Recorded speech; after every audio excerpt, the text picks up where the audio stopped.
In the world of crocodiles, size is everything. And this one is an absolute monster. At 6 meters long, he's the boss of a gang of reptilian killers. The gang takes down and takes apart any animal within their grasp. But everything belongs to the boss. He rules by sheer size and explosive violence. He will maim or kill to keep control. But this year, a young male takes on the brutal hierarchy of the Croc Ganglands.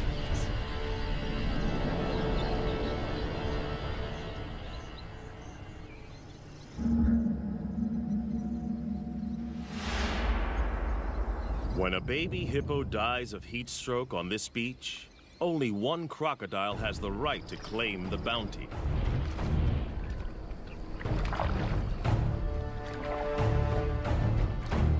He is the Croc Boss, the godfather of the ganglands. In crocodile hierarchy, size is power. And for many, many years, his 1,000 kilograms has topped the scales. As biggest croc on the beach, all food is his.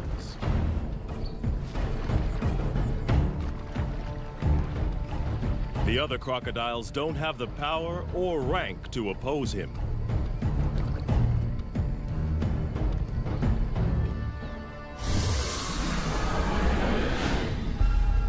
The boss didn't discover this carcass. One of the subdominant males found the prize.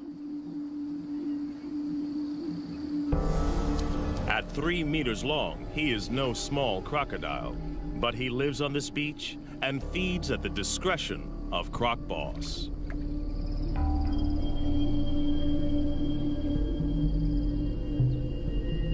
All the smaller crocodiles understand the rules.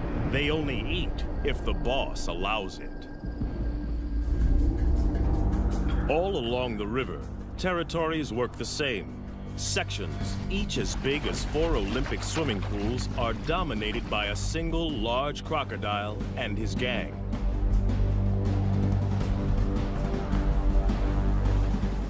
Croc Boss is the biggest of them all. But for most of the year, there is a peaceful truce between him and the other leaders. Border skirmishes mostly occur during the mating season. Smaller crocodiles may join the gang as long as they obey 3 simple rules. Croc Boss gets the best food. He is respected at all times, and only he mates with receptive females. Gang members break the rules at their peril. But there is always a younger rival, trying to get big enough to become a boss in his own right. These pretenders are shadow bosses, waiting for their moment. We call them phantoms. There have been other takeover bids. A smaller male tried to mate with one of the boss's females.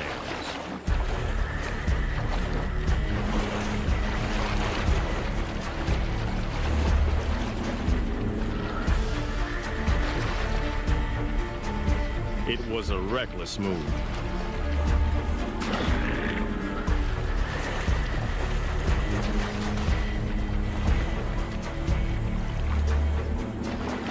The challenger's bony armor was no match for the boss's brutal bites, as powerful as a trash compactor.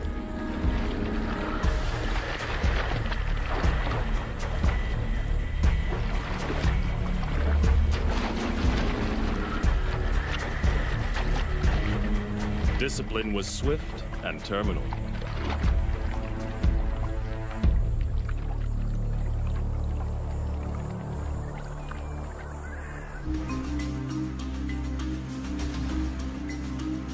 This Croc Boss's territory in Africa is a stretch of the Luangwa River in Zambia, in the South Luangwa National Park.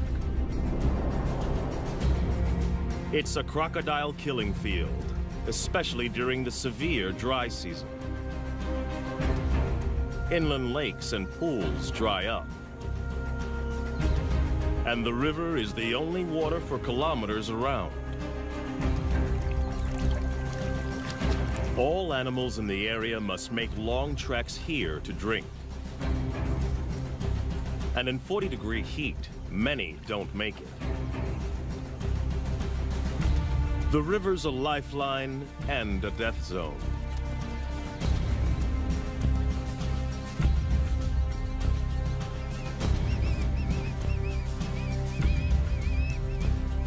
For the croc gangs, the living is easy.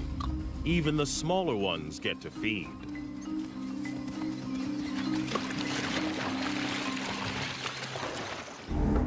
But crocs aren't the only gangs in town. Lions also know the riverbanks are teeming with easy pickings. And they're willing to fight the crocs for food. This puku antelope's caught between a rock and a hard place. After fleeing from the lions, he's stranded on an island in the croc-infested river. He's got to get off or starve.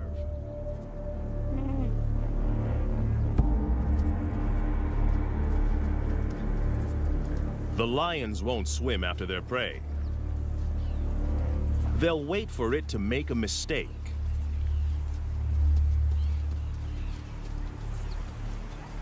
The puku's biggest threat lies in the water. The young phantom is perfectly placed for an attack. Away from the gang, this antelope is his to lose. There's no way the croc can catch the puku on the land. But there's no way the puku can outswim the croc. It's like a game of chess with life and death stakes.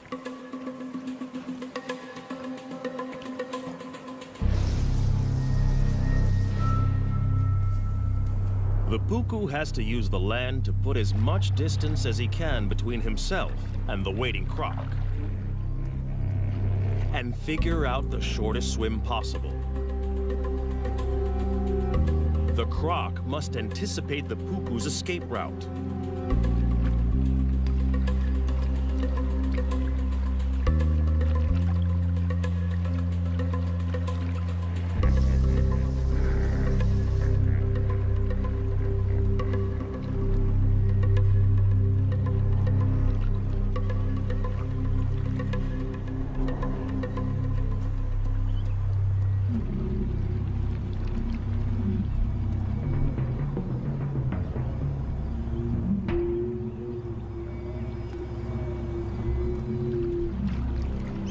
Life boils down to a simple equation of speed versus distance.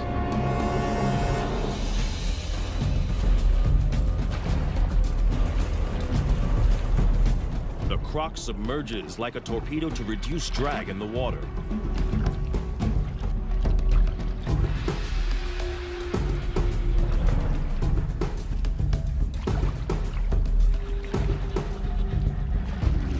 But his top speed of 10 kilometers per hour is not fast enough.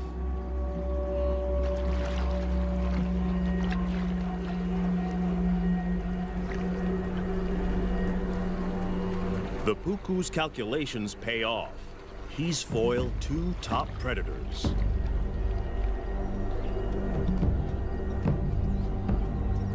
The young croc misses an easy kill.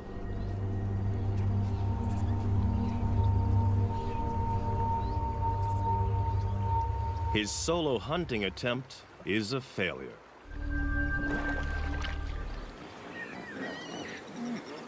But the dry season has another food bonus on offer. Huge numbers of hippos crush together in the Luangwa's diminishing deep water holes to keep cool. No crocodile, even one as big as Croc Boss, would attack a full-grown hippo.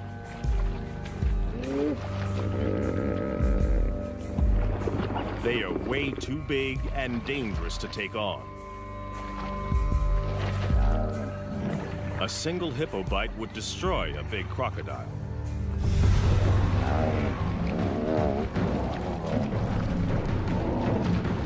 But the crocs don't need to try to kill the hippos.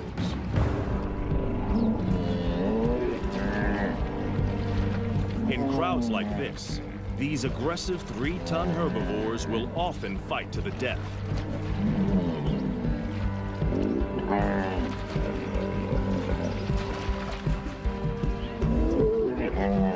Leaving the croc gangs with a meat bonanza.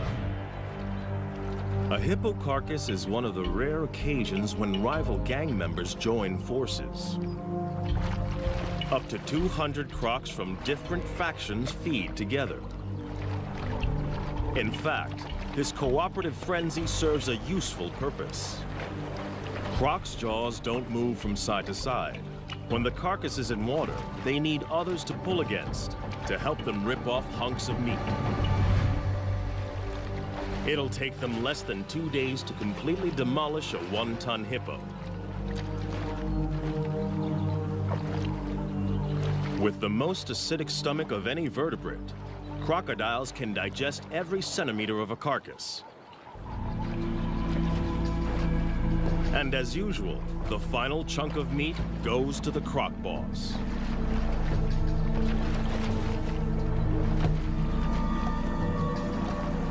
No other croc has the power to argue.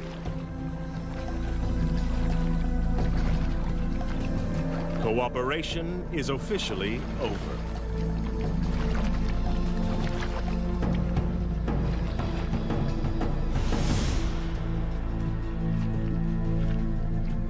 Back on dry land, the lion pride is also living well off the deadly dry season. There's no need to hunt when the scavenging is so good. They rule the riverbanks just beyond the croc's reach. They own this feeding ground, and the crocs know it. Even Croc Boss won't come up here to try to take this carcass off the lions.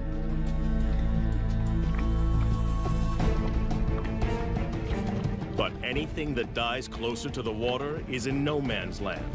And that means war. Lion versus croc.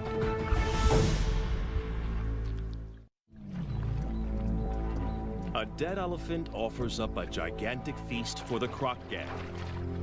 They didn't kill it. The deadly dry season serves up another meat mountain. In this brutal time, even elephants are vulnerable. They need massive amounts of water, up to 200 liters a day. If they don't get enough to drink, heat stroke can quickly kill them.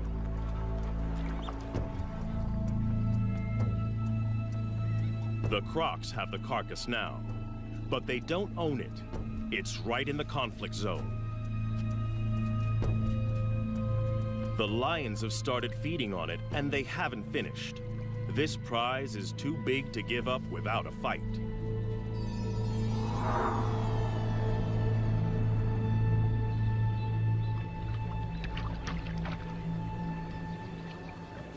One young male wants more.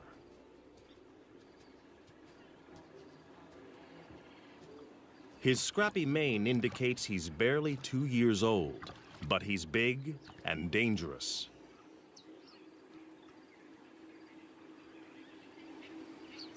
Most of the crocs know to keep their distance. Even this immature lion can kill them. But the inexperienced smaller crocs are willing to take him on.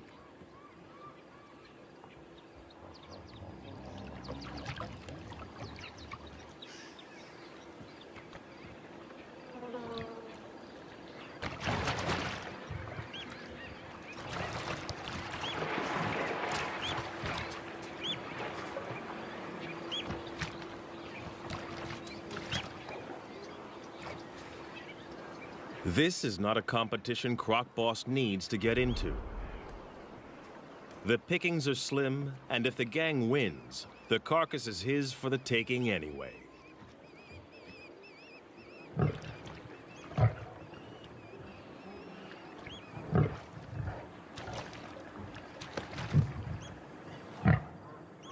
Without backup, the young lion isn't sure of himself.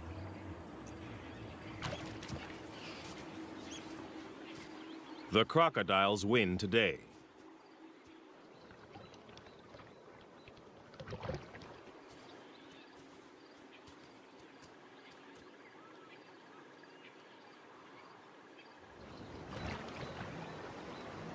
The gang now goes to work as fast as they can. It's a race to rip as much meat as possible from the carcass.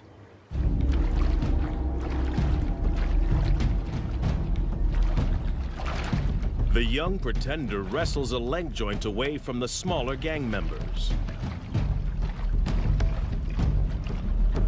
Aggression, theft, and brutality are the ultimate tools for survival. In crocodile hierarchy, bigger individuals are always looking to exploit the little guy.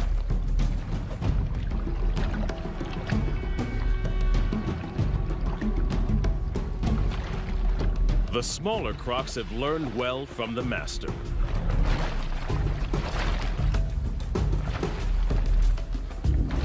But there is only one master.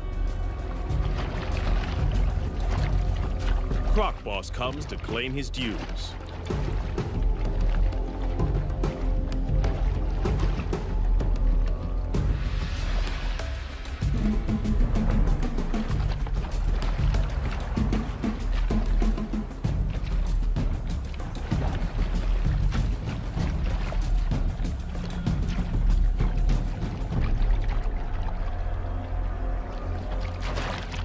For the smaller crocs, the feeding is over.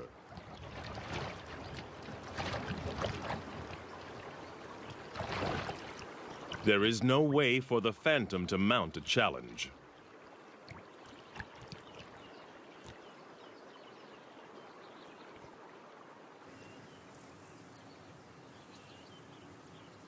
To have any hope of running the gang, he must bulk up. And he can't do that on leftovers from the boss. He's got to find his own food. And the numerous drinking pools next to the river provide the perfect hunting ground. Every morning and evening, the antelope journey here to quench their thirst. A perfect opportunity for an ambush.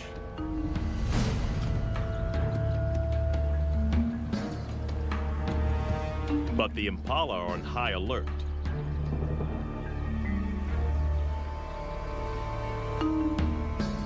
To have any hope of catching one, the young croc must find the perfect pool in which to disappear and wait.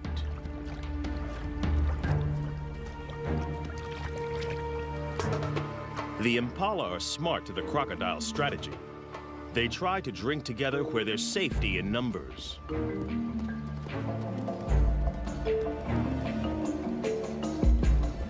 The crocodile must wait for a loner.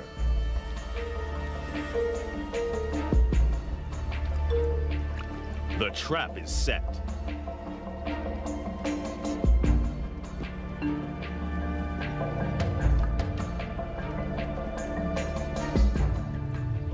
He can hold his breath for 2 hours.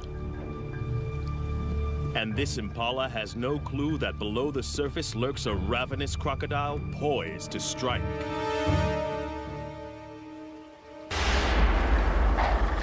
The young croc blows it. Impatience costs him a meal. Crocs can launch their entire body out of the water in less than half a second. But timing is everything. And he has a lot to learn.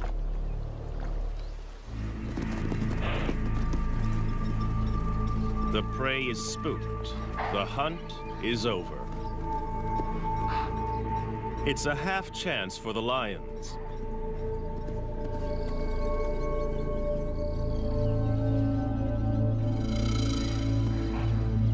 But it's a long chase, too exposed.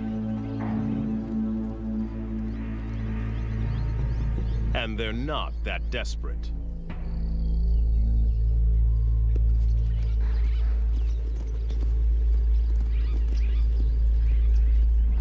They don't have to try too hard. In the dry season, death is always just around the corner.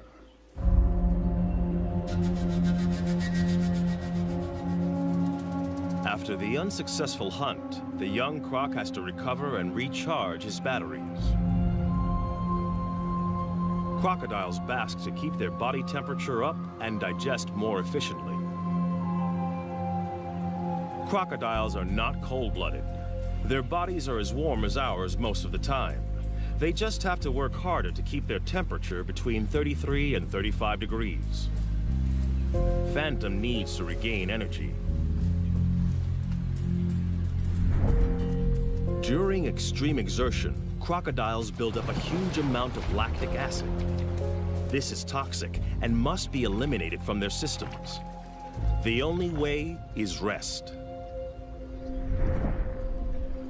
Part of Croc Boss's success is his energy strategy. He lets the smaller gang members exert themselves. They work and he eats.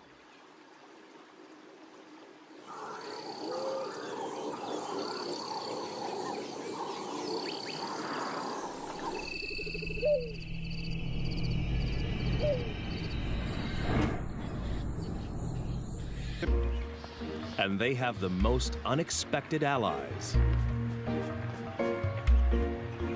Water birds are usually fair game for crocodiles. But during the dry season, there's a truce. The birds don't fear the crocs. Instead, they collaborate with them. As water disappears from the inland lagoons, fish become trapped in the shallows. Jammed together, they are easy for the birds to catch. Every attempt nets a mouthful of fish.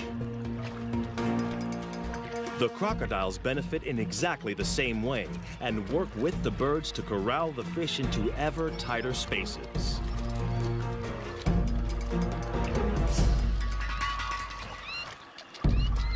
Each fish is a tiny meal, but for the small crocs, this technique is well worth the effort.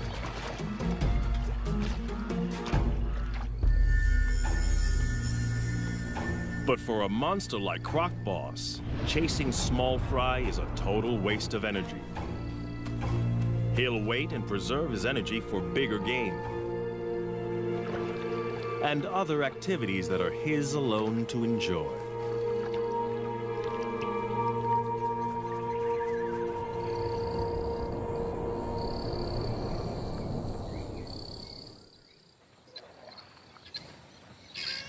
The dry season doesn't just bring a food bonanza. There's an even bigger prize, mating. The ritual begins at dawn. Lifting their heads, the females show submission and look for the most powerful croc to mate with.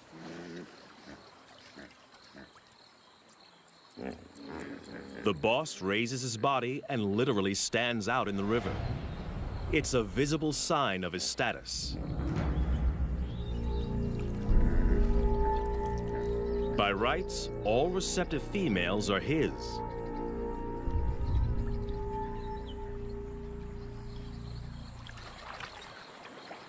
But the young pretender is also drawn in.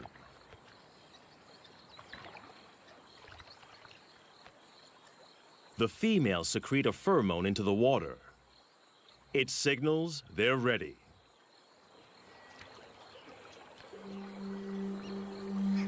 But even the boss must perform before he can mate.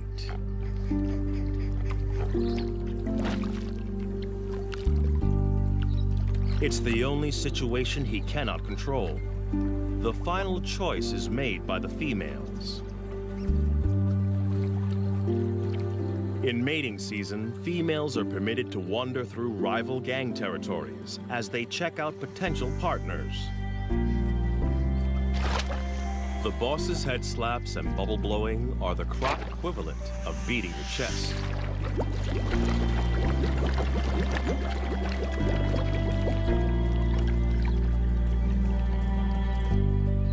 It works.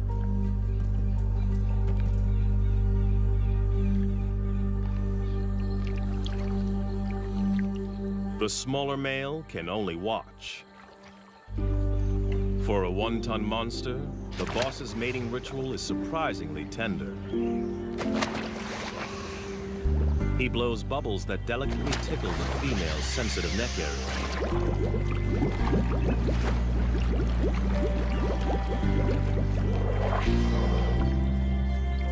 The pair will remain together for up to 1 hour before choosing new partners.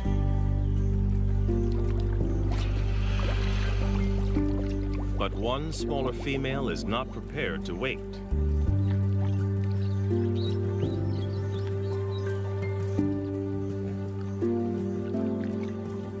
She's interested in the younger rival.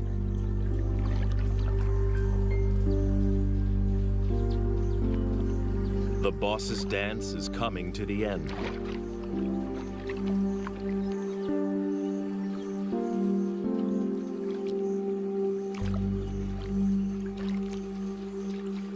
The pair submerges for their final act. And while his leader is underwater, Phantom chances his luck.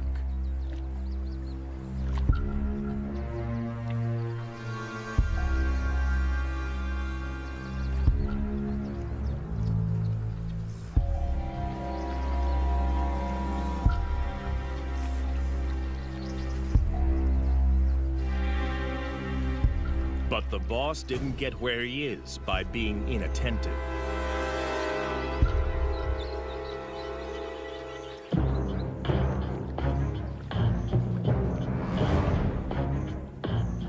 For a junior to mate with one of his females is the worst kind of disrespect. He must be punished. Others have been killed for less. The young croc is now swimming for his life. He's offended in the worst way. And Croc Boss will kill him if he can catch him. But his chase is half-hearted. The boss is still distracted by the mating privileges that come with his position.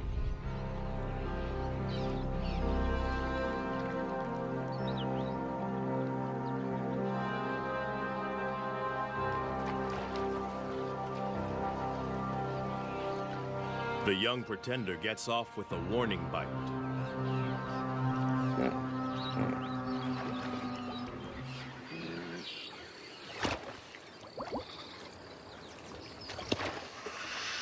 Now the insubordinate is dealt with. The boss can return to more gentle pursuits.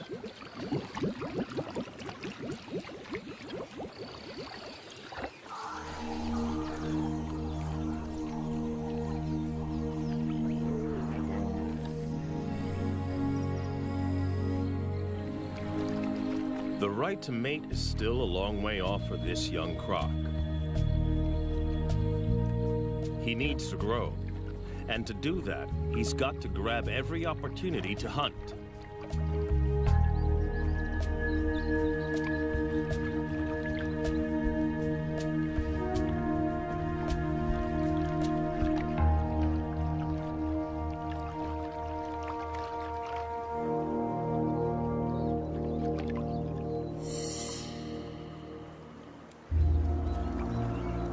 Fortunately, the relentless dry season serves up an endless convoy of thirsty prey. Twice a day, regular as clockwork, impala and wildebeest gather to drink.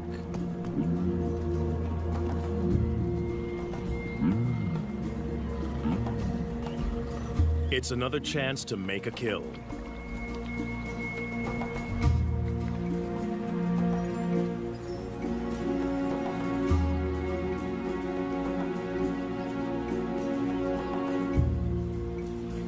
These impala are safe. They know exactly where the danger lurks.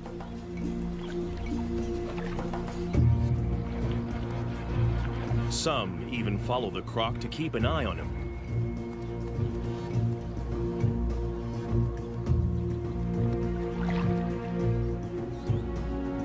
He is searching for the perfect place to spring a trap.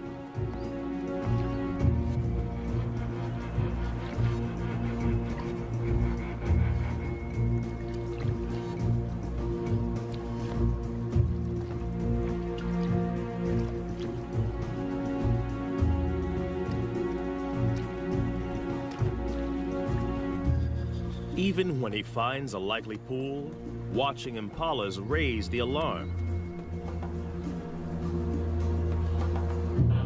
They snort to warn others to stay away from this drinking spot.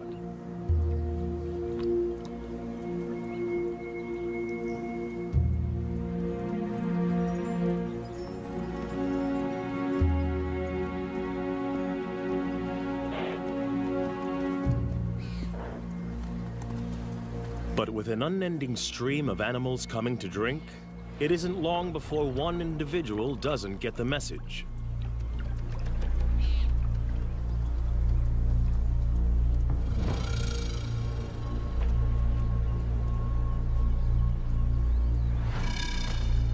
Even though this impala senses something, it's compelled to drink.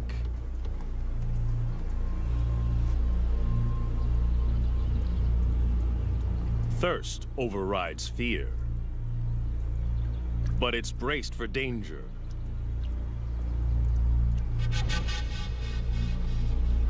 Every muscle is hardwired for escape.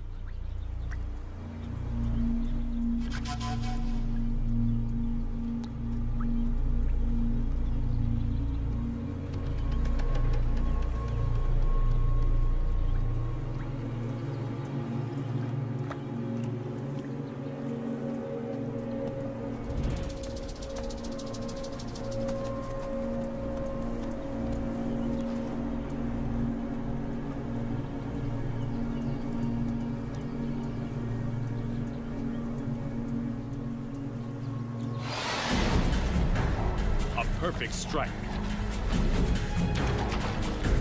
But can the young croc hang on? For a second, it looks like this impala might escape. But it dislocates its leg, and it's all over.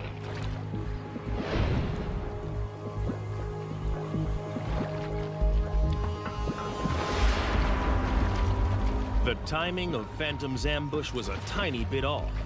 He only manages to grab the impala's horn, and is forced to bite again. But in the struggle, the impala's leg is tangled in its own horn, and it's all over.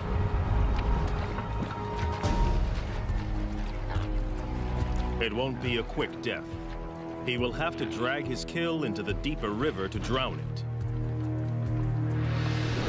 Ambush hunting is what crocs do best. But timing is everything.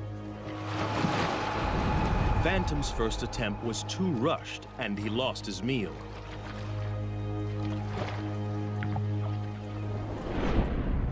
But the young pretender is learning. This time, he patiently waited for the impala to make a crucial mistake.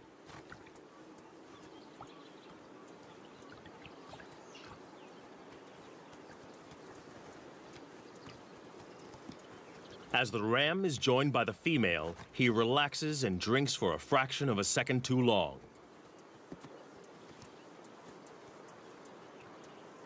A fatal error.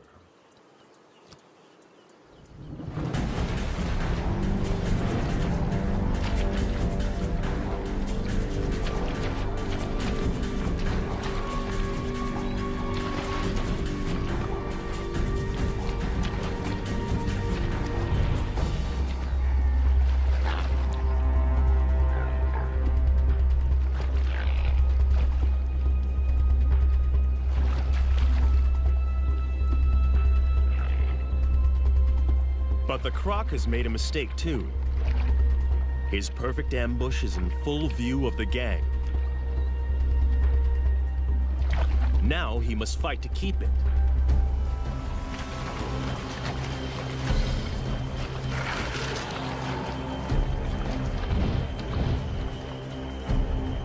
And the croc boss has also seen the takedown. This meal is now his. The young croc has no right to oppose the boss. But he's not going to give it up willingly. He's hungry and stubbornly hangs on. But he hasn't the strength to compete.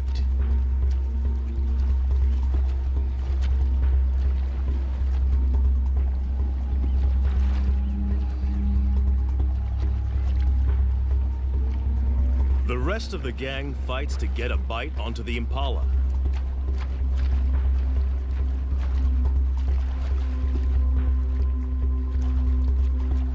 They try to lock on before the boss begins his death roll.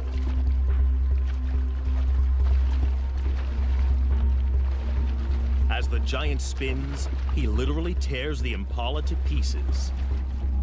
Any of the gang that can hang on may end up with a big chunk of meat. The impala has gone from living animal to meat chunks in a couple of seconds. Some of the gang manages to snag a piece, but not the pretender. In the ganglands, catching the prey doesn't guarantee you eat the prey. Hunting and fighting are a major drain on a smaller crocodile's energy reserves. Phantom must rest to build up his strength.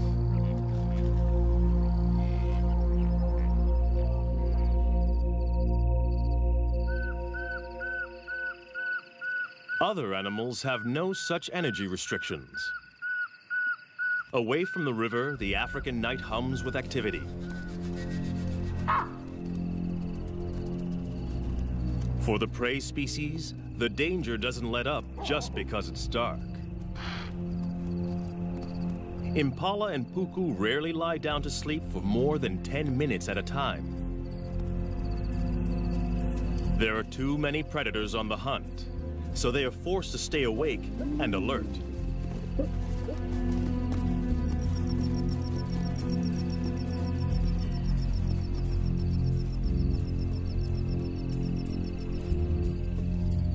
Lions take advantage when the crocodiles can't.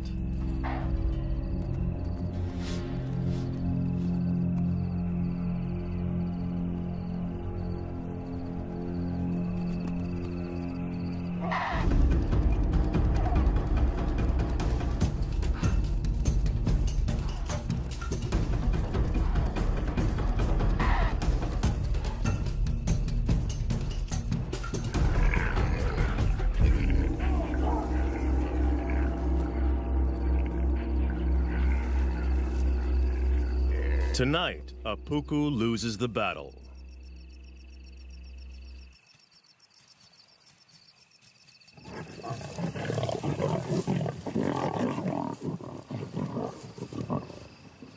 Dry season around the Luangwa River is not a good time to be a herbivore.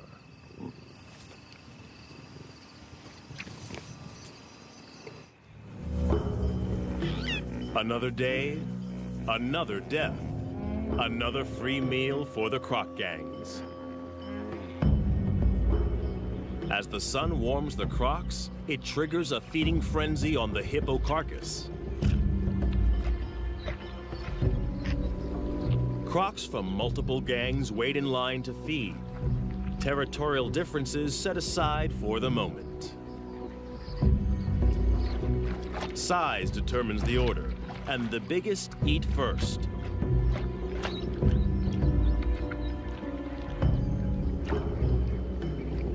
The young pretender and the other smaller crocs must wait.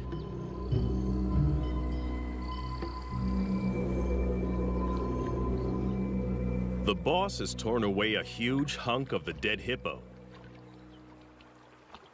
And in a strange twist, he is now being harried by a living hippo. One of the few creatures that can kill a big crocodile. In a bizarre scene, the croc boss is being menaced by a huge hippo as it consumes his dead relative. At first glance, this looks like a challenge for food.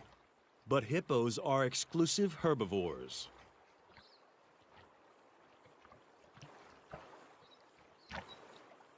They've been known to lick carcasses, possibly for salt or minerals.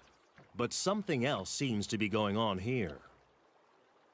Perhaps, like elephants, the hippo senses the death of one of its own. But it looks like the hippo is being aggressive. Perhaps this is some kind of primitive emotional reaction.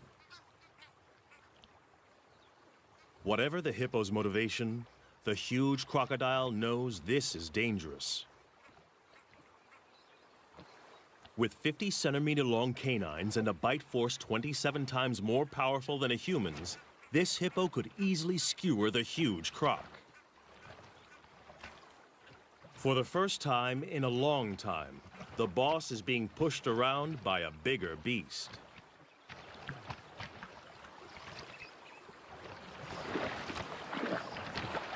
It's time to retreat.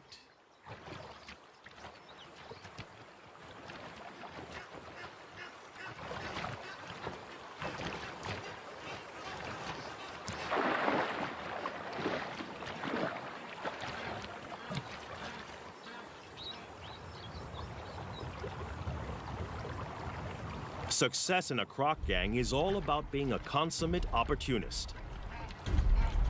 And now the young croc sees an opening. A chance for food. Perhaps the possibility to gain ground in the gang. But the croc boss doesn't share. And this bid for food has been interpreted differently.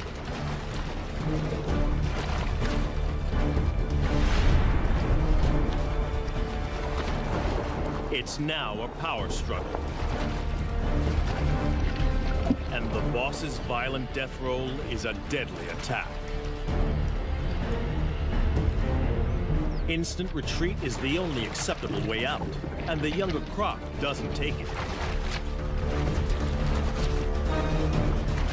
This can only end in one of two ways: death or injury to the smaller croc.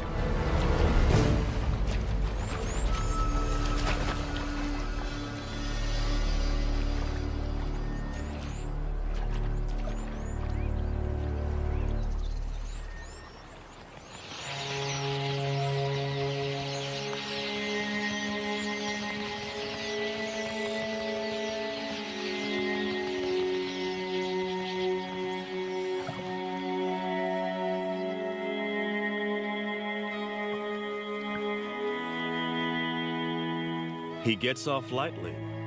He is alive. But it's still a disaster.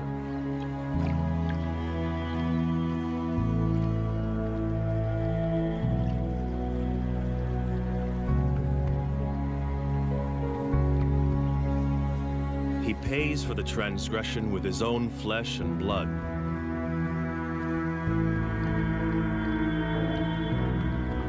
The monster croc ripped his top jaw clean off.